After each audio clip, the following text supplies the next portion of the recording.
What's up, everybody? I want to talk today about a money-making opportunity that I see that could be uh, it could be big, but there's been a challenge with some of the themes, and this is going to revolve around. I'm going to hone in on nickel. It also applies to copper, and really it applies to lithium and cobalt as well. But what happened here in this market is that, and it happens often when you've had this long bear market in something like a commodity. We saw it in uranium as well. It's reminding me of that, what's been happening in the nickel, cobalt, lithium, and copper markets. But these are acting.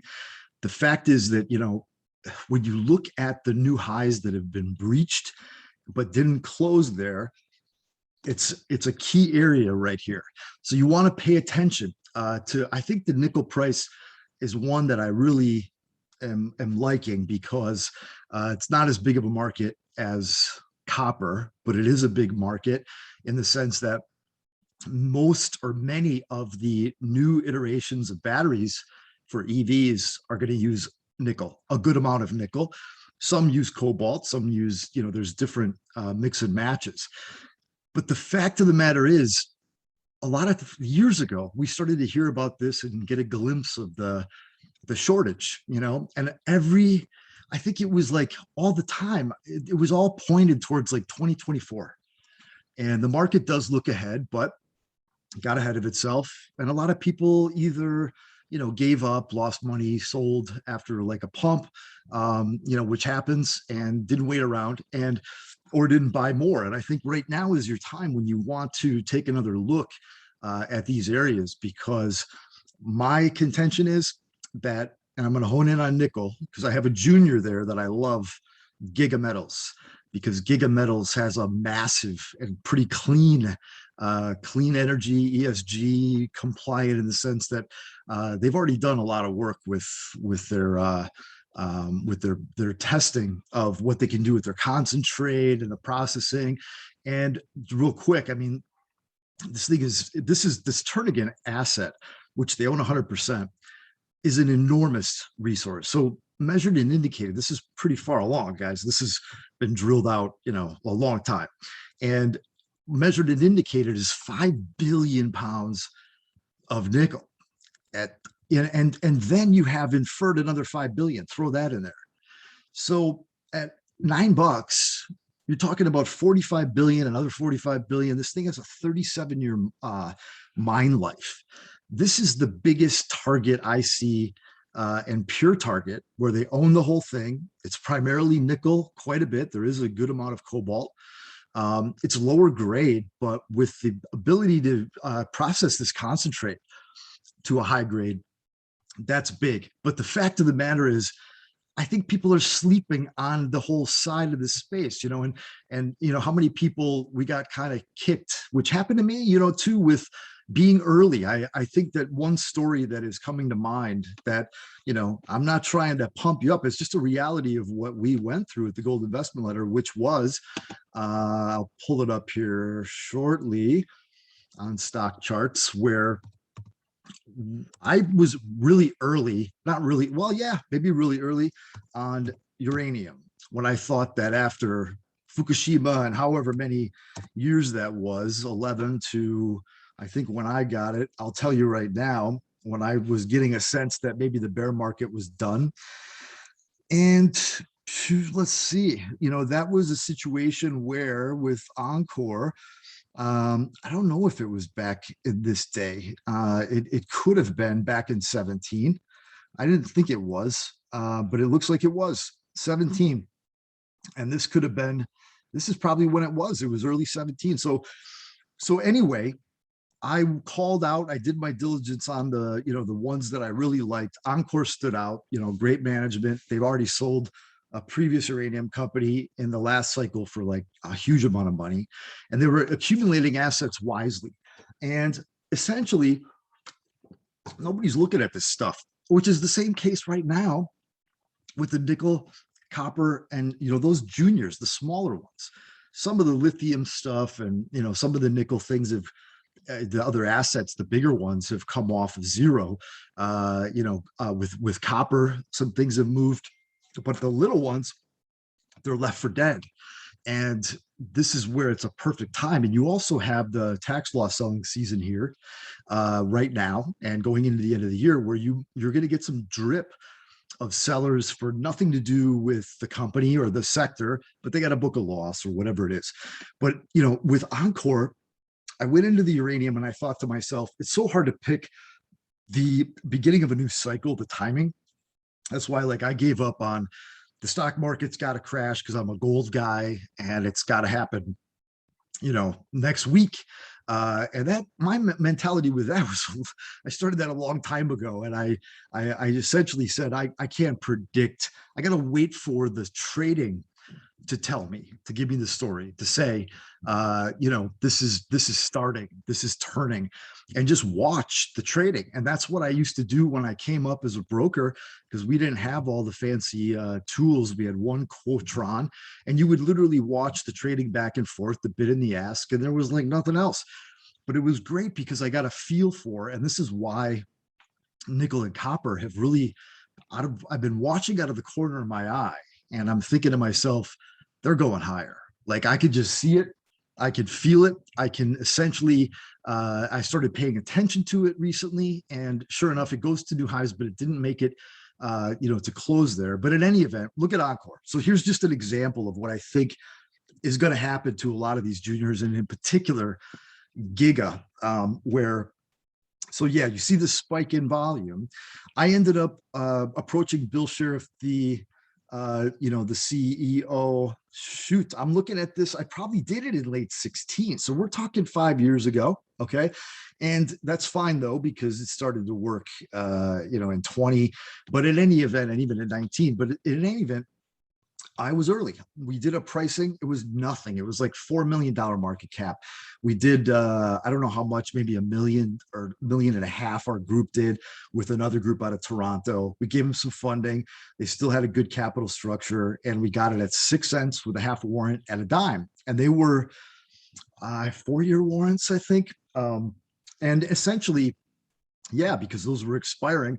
I thought there were 3 years, but in any event, see this spike here. So what happened was, we had a spike in uranium and uranium stocks at that time. And that's where it was literally like the couple of days after I called up Encore and said, do you want some money?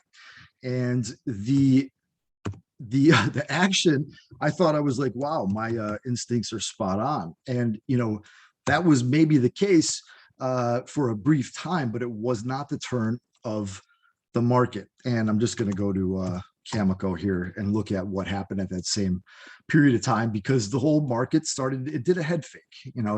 Cameco was shutting down things, and the thing went down to 7 here, and then all of a sudden it was back. It almost doubled, with a short period of time. So I thought, yeah, we're geniuses, and we're looking good. You have a 4-month lockup with that stuff, and it's a long-term thing. The fact is, for me, I've made more money than ever in my life by just not even paying attention as much, not going to my screen every 2 minutes. And then if something happens, if I predefined it as a long-term position, because the commodities and the precious metals are cyclical. So you got to wait for that to kick into gear. And, a lot of times that doesn't happen on our watch. So you get frustrated. Some patience is what I had. And I really am doing Encore. I'm bringing this up because this one, I did the right thing. It was tough. I got a lot of flack for it because we took down 20. It was at 12 cents, I think. So not only did we fund it, bought a lot in the market right here, then I found the biggest institutional shareholder who was open to sell this big block.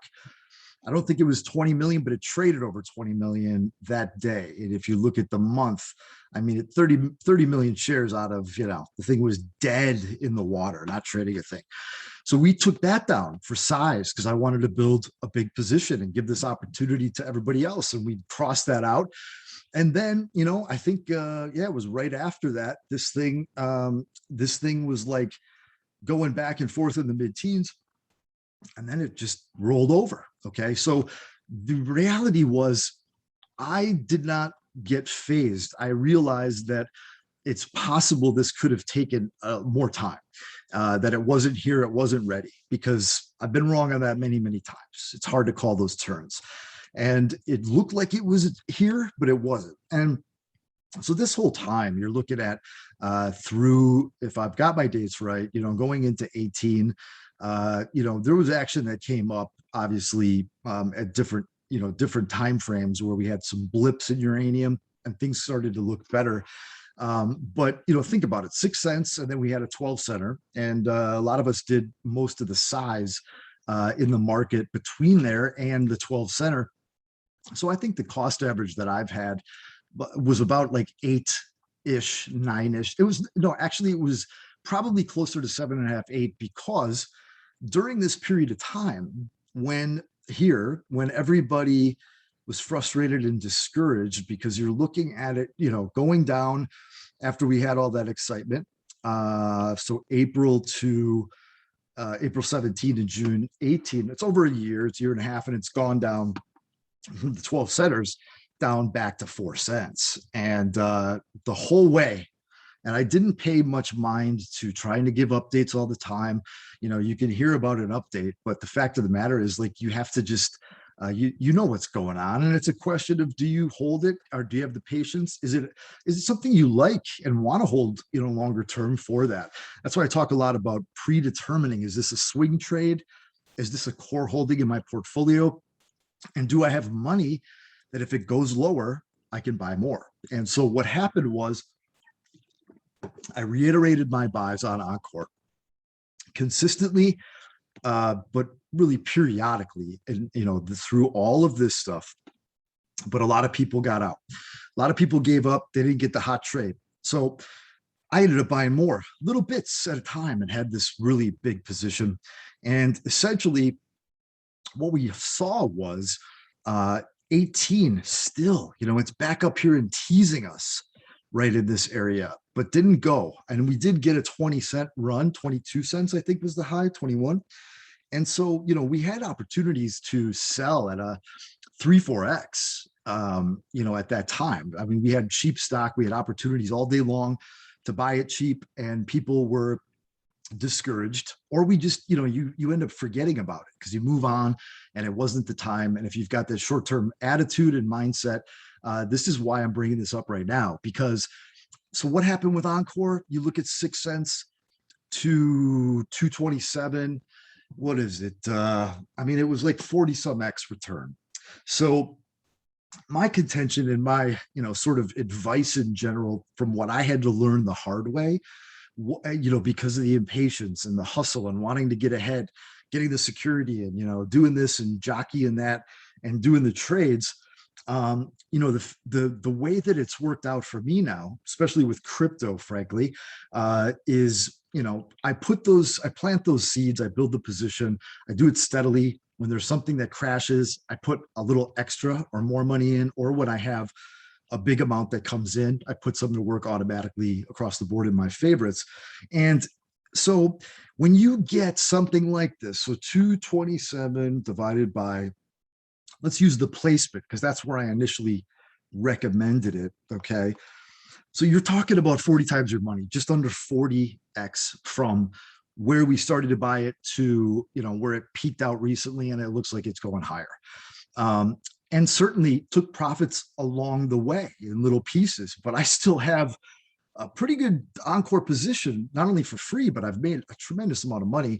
We had those warrants at a dime, exercised those, boom, and that was, that might have been 3-year warrants, but in any event, if you have a 10 even bagger, 20, 30, in the case of crypto, believe it or not, I've had 6 this year where I sold partial positions over 150x.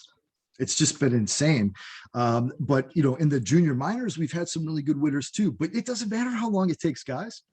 If that's what you're shooting for and it works out, it can change your life, but you have to play it right. You have to not be emotional at the wrong times. And, I scale out of those positions, I don't care that it keeps going up. I want it to go up. It could go up a ton the next day. I mean, I'm like, yes, that's what I wanted.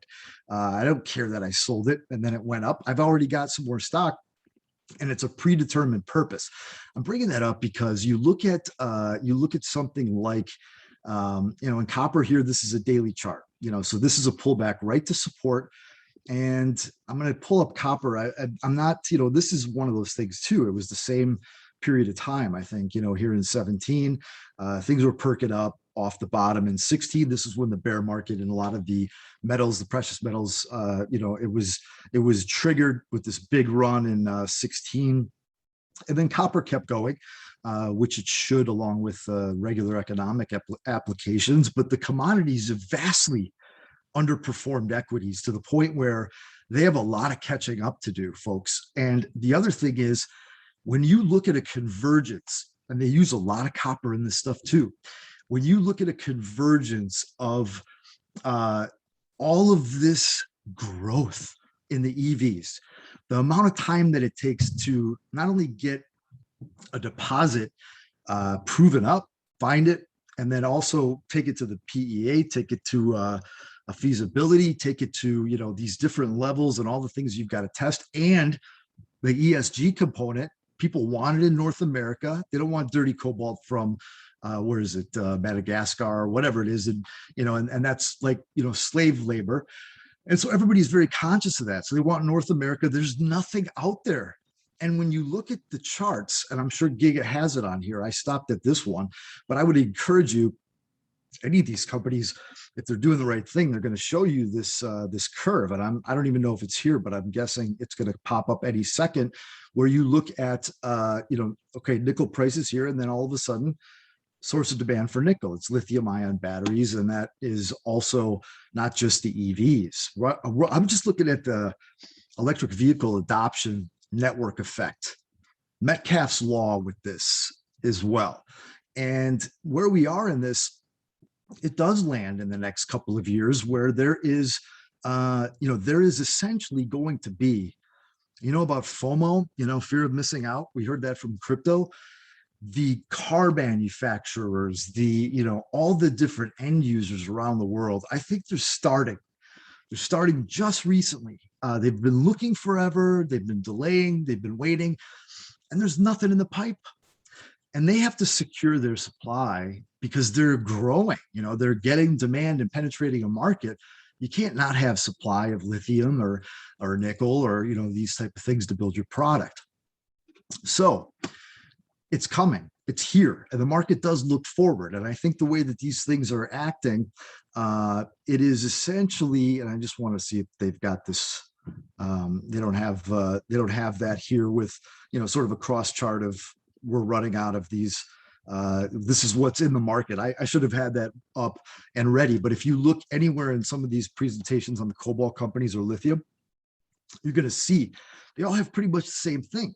It's that you're going to get this convergence where there's just not anywhere near enough nickel, lithium, cobalt, copper. Copper's a bigger market, so like that one can be more economically sensitive. It's been behaving very well. It's going to new highs, I think. But nickel, small and volatile, like it said, this is a volatile market. It's not going to creep forever. It's going to explode. And we are about at the point where I think it's going to explode. Like I said, within 60 days, I see the $10 breaking, which is not that much higher than when it was in the low to mid nines, and it broke a new high and then faded back. But psychologically, that does something. And also, somebody like me who looks at these markets, a lot of you too, you're observing. And when it does that, even when it just closes above that last high on a weekly, a monthly chart, it's game on. And it's not going to just stop. You're going to see nickel in the teens next year. That's my contention. And if you do, what does that mean? That means that you've got a Turnigan, you've got a 37-year mine life that they've been working on this thing for decades, right? They've got a great concentrate. They've already gone through all this stuff and can provide the product. And look at the sensitivity. So here's a nickel price history, but then look at this. So what is their post-tax net present value at $7.50 a pound is almost $500 million. I don't know what it is at let's see. I don't know what it is at the higher numbers. I can't quite tell here with this slide, but it's going to be approaching even at like $10. It's probably going to be approaching 800 million to $1 billion.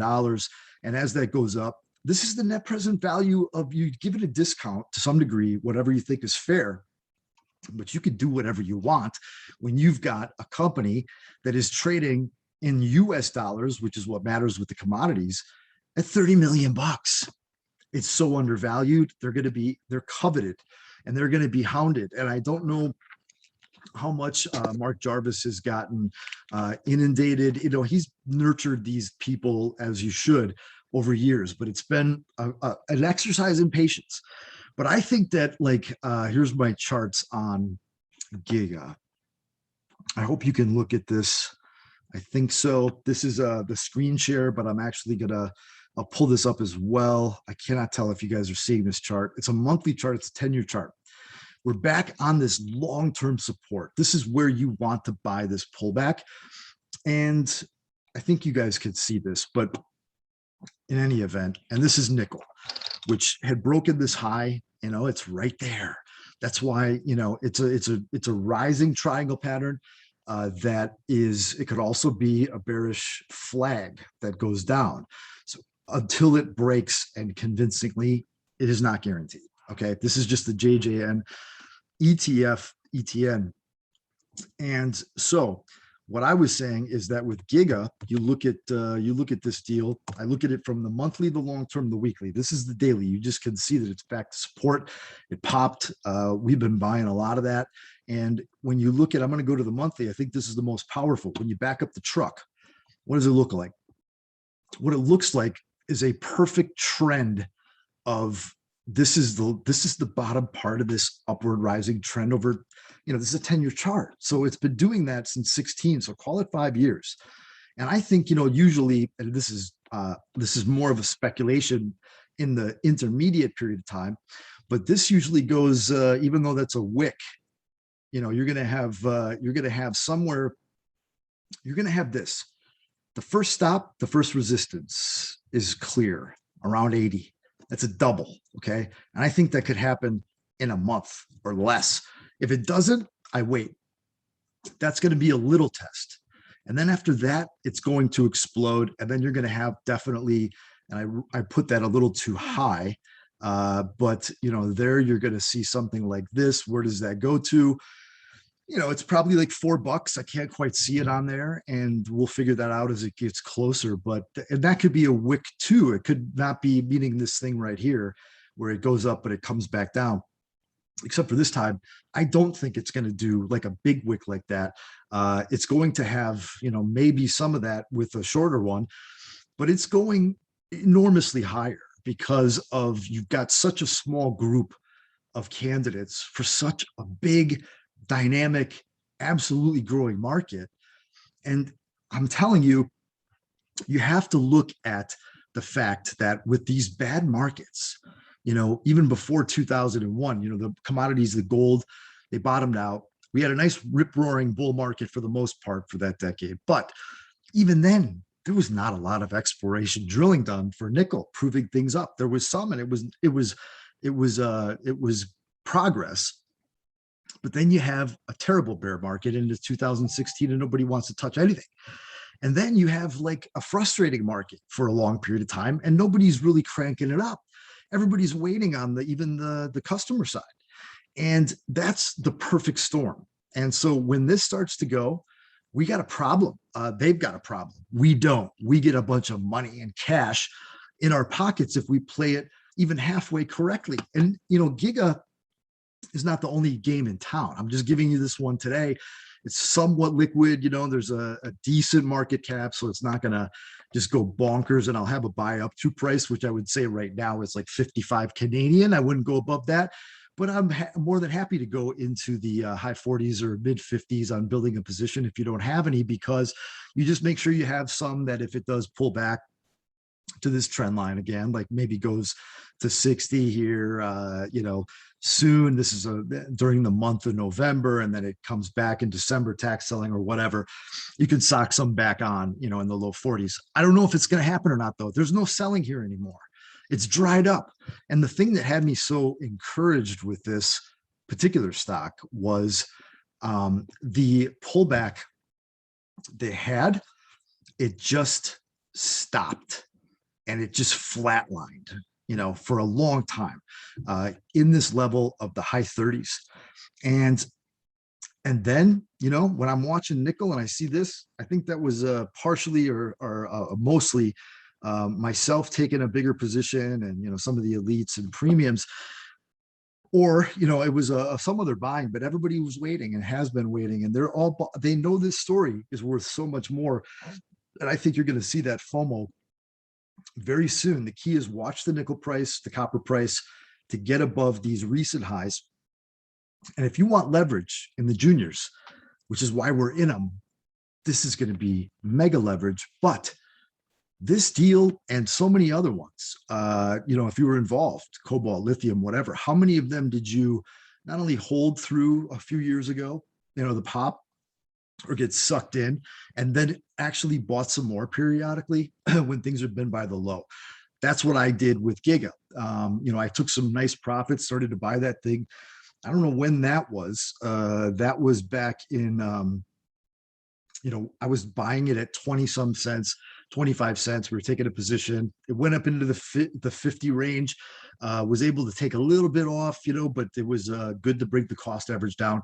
But I really held it and, just put my head down. I was like an Encore in the sense that I don't have any other nickel big exposure. So I'm not in a rush to take that down.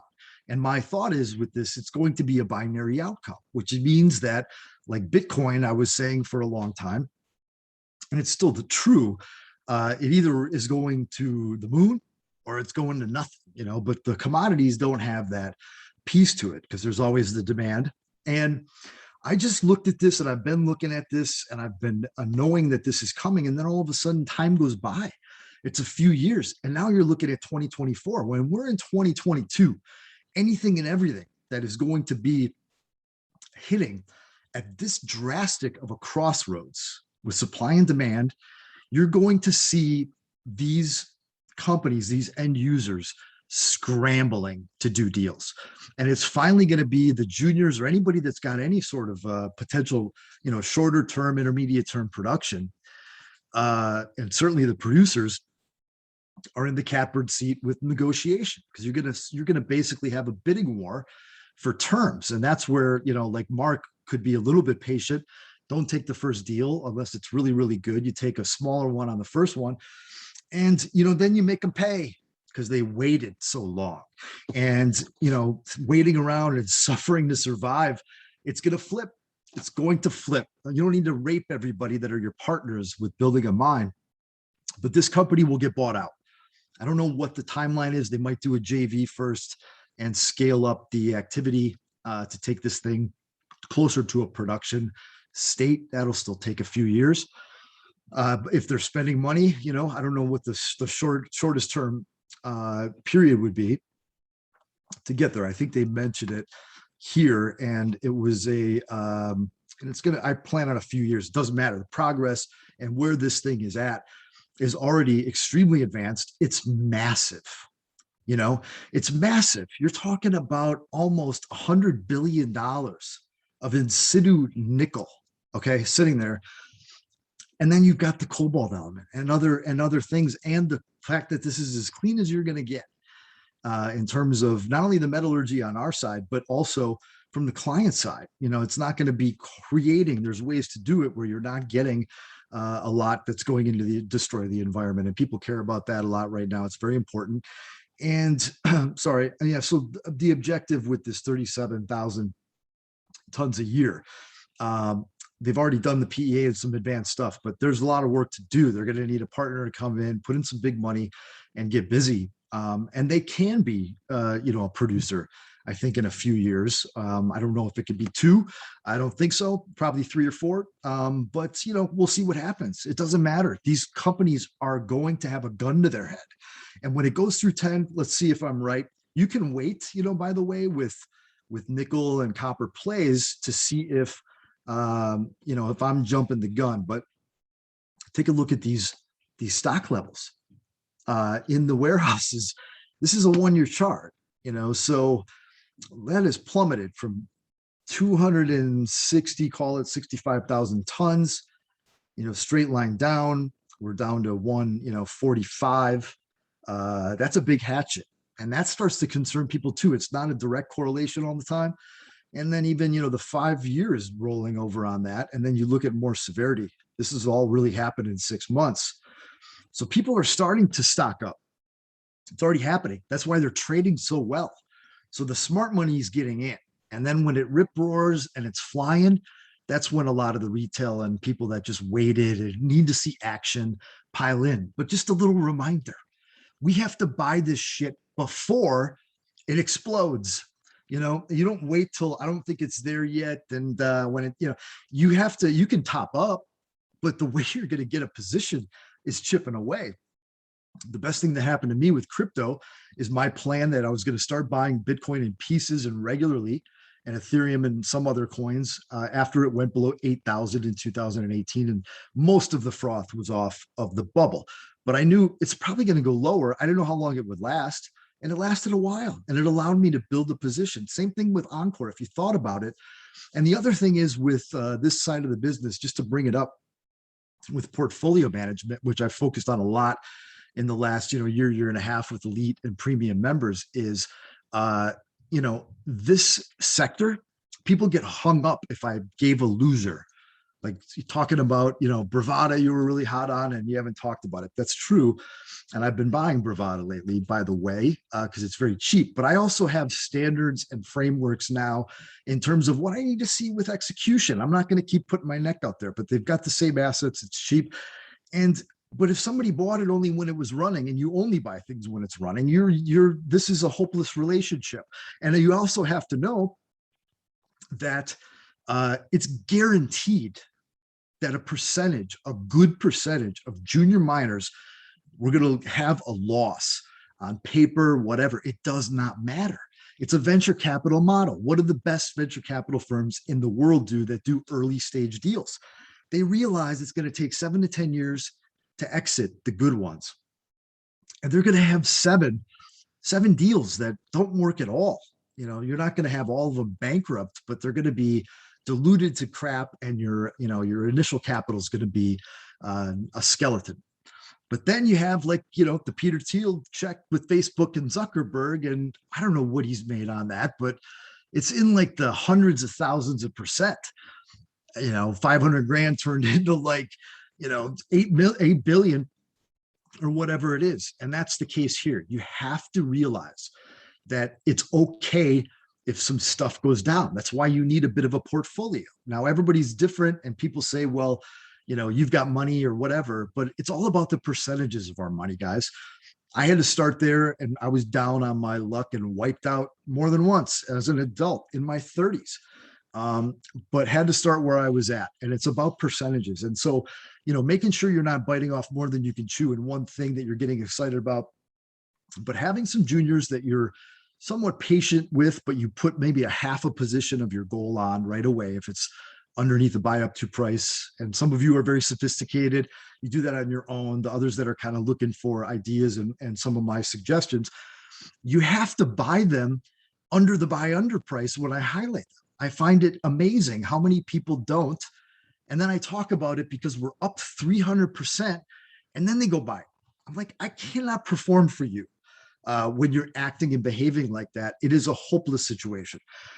But you can learn. And I learned from my mistakes. And I'm just giving this to you today. I didn't even want to go this long because I think the risk reward on Giga Metals, and if you find any of these other juniors, I've had, one that I've been accumulating. It's very small, already up a lot. I don't think I'm going to recommend that here. Maybe in my, the elite members or whatever, possibly the premium at some point. But there's also the big ones. You can take less risk and, go buy some of the big producers, and, the big ones out there are going to really flourish. And they're probably already in that capacity with the price of nickel up here because they didn't model it in, and they're not modeling in $13, $14 nickel, $12, $13, $14 nickel.